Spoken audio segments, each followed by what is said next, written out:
Bonjour tout le monde. L'exercice que je vous propose aujourd'hui faisait partie de l'épreuve permettant de sélectionner les candidates pour faire partie de l'équipe de Moldavie des Olympiades européennes féminines de mathématiques 2023. C'est un exercice assez court mais qui manque pas d'intérêt.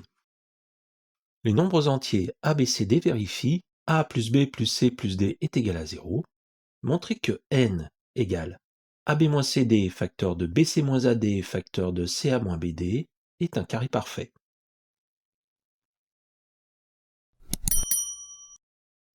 Comme souvent, il y a une contrainte, ici c'est a plus b plus c plus d est égal à 0, ce qui me permet d'obtenir que d est égal à moins a plus b plus c.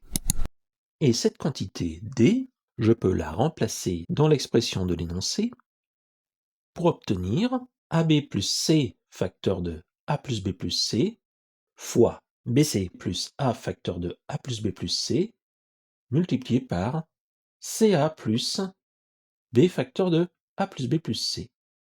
Et cette quantité, donc, je l'appelle n.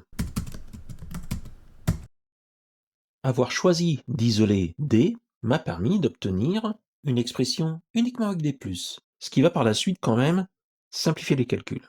Et donc cette quantité n, je vais la diviser en 3 paquets. Le premier, après développement, donne ab plus ac plus bc plus c au carré. Dans le deuxième paquet, on peut écrire bc plus a au carré plus ab plus ac. Et dans le troisième, AC plus AB plus B au carré plus BC. Je vais simplement développer dans chaque paquet. Il ne nous reste plus qu'à réécrire chaque paquet de manière plus accommodante. Dans le premier, je peux remarquer que A apparaît uniquement dans AB plus AC, donc je peux le mettre en facteur commun pour obtenir A facteur de B plus C, mais du coup je peux constater que dans BC plus C au carré, je peux aussi factoriser par C pour obtenir C facteur de B plus C. Dans le deuxième paquet, je constate que B apparaît uniquement dans BC plus AB, qui me donne, après factorisation, B facteur de C plus A, mais également que A au carré plus AC peut s'écrire A facteur de A plus C.